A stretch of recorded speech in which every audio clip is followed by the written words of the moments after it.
Welcome back into the GSMC Sports Podcast, as we're now going to be diving into a disappointing New York Jets loss just yesterday against the Denver Broncos. Against the Denver Broncos. Now, credit off the top to the Broncos, who I think that we're going to, more so focus on the Jets in this, but Vance Joseph and what he has done with this Denver defense has been incredible up to this point, and I do absolutely want to give them their flowers because they are far more competitive of a unit than I was personally anticipating.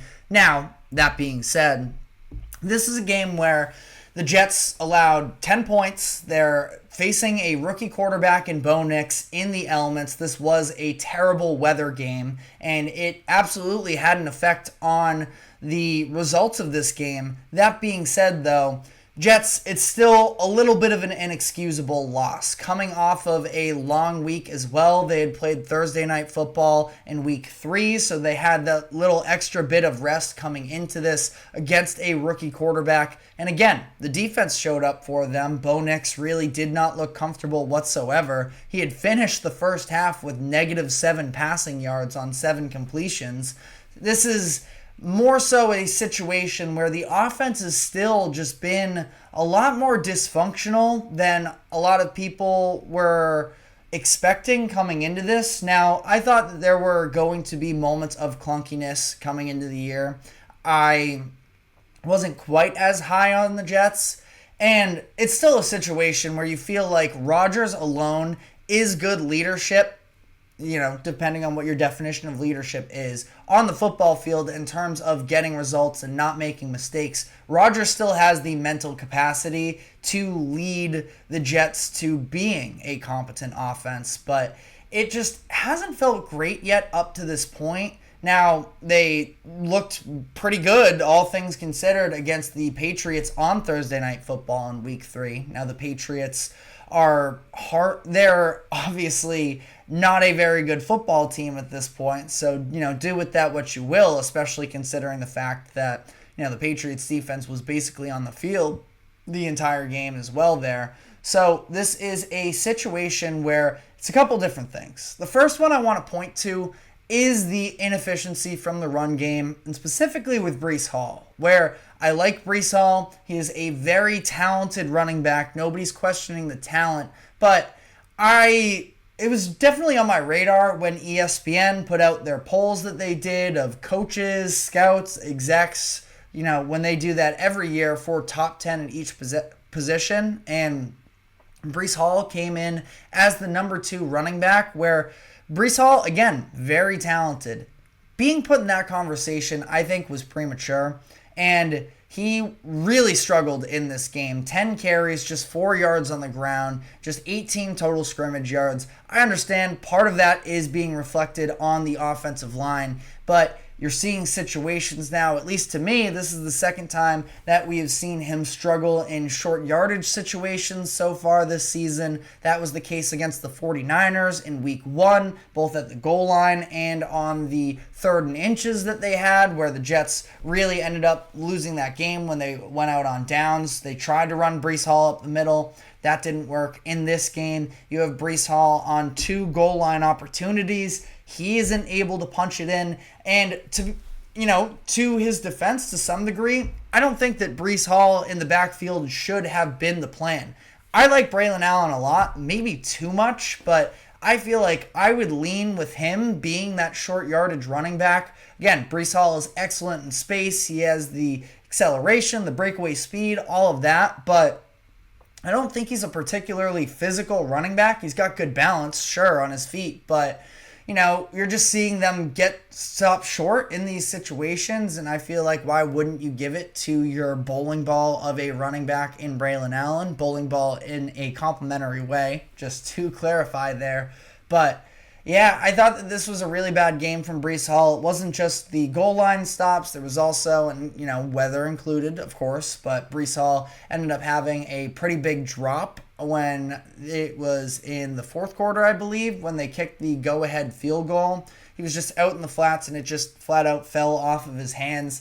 Only brought in 2 of his 5 targets in the passing game as well. Again, I understand the weather being a part of that, but that's the thing is I think that Breece Hall was sort of put in conversations for running backs that he wasn't necessarily ready for. And, I'm just going to sort of leave it at that the running game has not been up to the standard that a lot of people were making it up to be headed into this game. We're still sort of waiting on, in the passing game, Aaron Rodgers and Garrett Wilson sort of fully getting on the same page. Wilson had 5 catches for 41 yards in this game, did also have a fumble, so obviously self-inflicted there. But Wilson yet to catch more than 6 passes or top 60 yards in a game.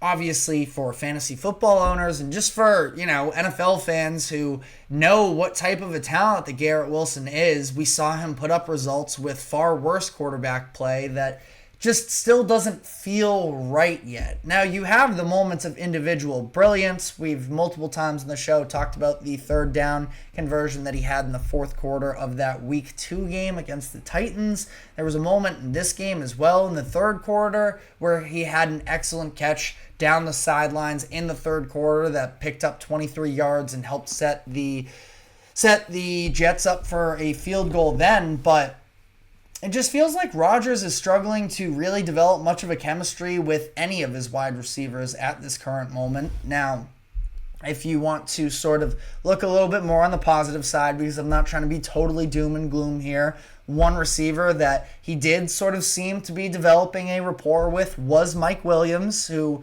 was a little bit of an underrated signing, at least to some degree underrated, in the offseason to bring him in. He had 4 catches for 67 yards. Not unbelievable numbers, but season high in receptions and yards. The majority of the plays that he made came later in the game, so he ended up even he had a great catch on the right sideline to set up the field goal right before halftime. That was a big gain there. He drew a pass interference call, which put the Jets in field goal range for that final drive, and then had another 4-yard catch after that. Now, obviously, the Jets end up missing the field goal right as time expires, the 50-yarder. So that is ultimately comes up short. But, Mike Williams, he was at least a prevalent part of the Jets game plan. And I think that he's sort of still working his way back from that ACL tear last year. And he seems to be getting better up to this point. So I think that there are some positives there. I'd also add that, if we're trying to be optimistic for Jets fans, that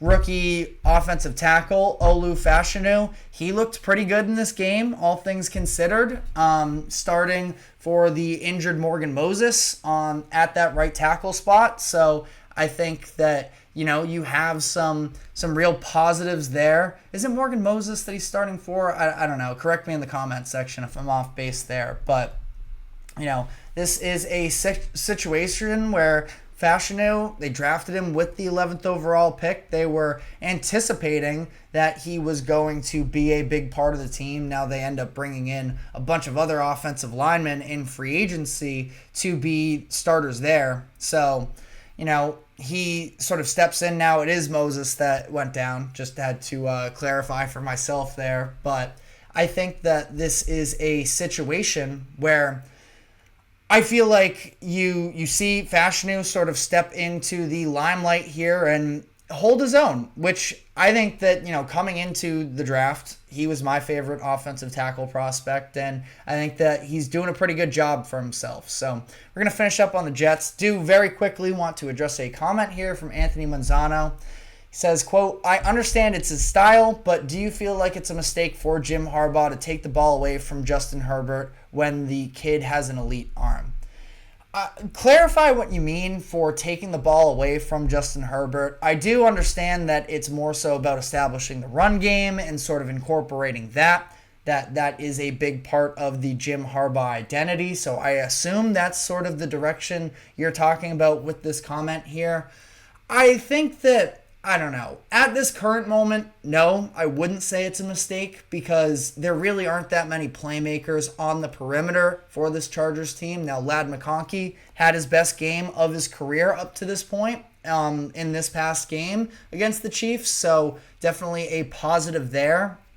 But, J.K. Dobbins has really been the playmaker for the Chargers up to this point in the season. The running game has been getting established, and I think that the passing is a little bit secondary right now, which I understand the concerns because, yes, Justin Herbert, I'm with you, an elite arm. One of the best quarterbacks in the league, and obviously has been sort of swept under the rug in those conversations from a national standpoint because of the fact that the Chargers haven't been a super competitive team these past couple years. I also feel like more than anything right now, I mean, Herbert is basically running around on one leg. That high ankle sprain, he had the foot injury coming into the season. You look at this game in particular, both of their offensive tackles out, and that's coming off of a game where Justin Herbert was knocked out of the game against the Steelers just a week prior. So I don't think it's a mistake, at least at this point. It's something that they're definitely going to have to reintroduce long term for the Chargers because you can't let that talent of Herbert go to waste. But I do understand at least the approach of where they're coming into this year. You can definitely make the argument it is a mistake, but I feel like, I don't know. I don't think it's cowardly coaching. I think it's understanding the situation where they're currently at, where they are better built for the running game at this moment, and Justin Herbert is very clearly not healthy, that you want to sort of relieve some of the pressure surrounding him. But I guess just sort of final thoughts here on this Jets-Broncos game. Jets, I think it's a situation where they can sort of bounce back in the long term, that, you know, they are still overall a very good roster now that Mike Williams is potentially rearing his head. Maybe that's another element they can sort of add into this whole thing. But I do feel like it's just the offense is not as functional as you would want. Now, we're still only 4 games into the season. It's also a quarter of the year, though. And I just don't know. I wouldn't have a ton of faith on the Jets in the long term for this season. I feel like Aaron Rodgers now, you're seeing him take hits and that, you know, coming up limping a little bit. I do still have concerns there, you know, knocking on wood that nothing happens, but I don't feel extremely confident. Offensive line should be better than they just were. Again, credit to the Denver Broncos. That's now 12 sacks for them in the past 2 games. So again, Vance Joseph, what he's doing with that defense is incredible, but definitely not a great sign there.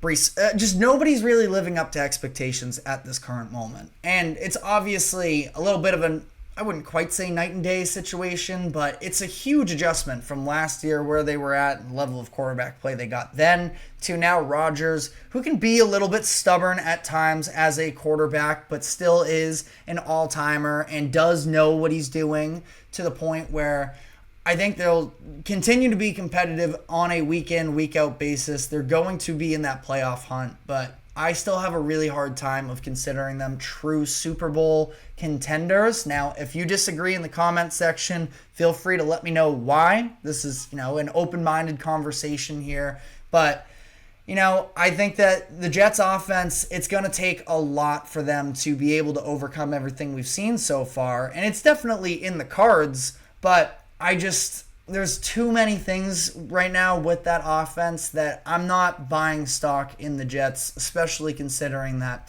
this is basically a 1-year experiment. Maybe Rodgers is able to, you know, squeak out an age 42 season, but, you know, it's kind of where I'm at with them. But again, let me know in the comment section if you disagree. If you are a Jets optimist, feel free to let us know why. But we are going to be moving on here, and I want to talk about the Minnesota Vikings, who continue their undefeated streak through 4 weeks, continue to be one of the biggest surprises. It has to be actually the biggest surprise up to this point.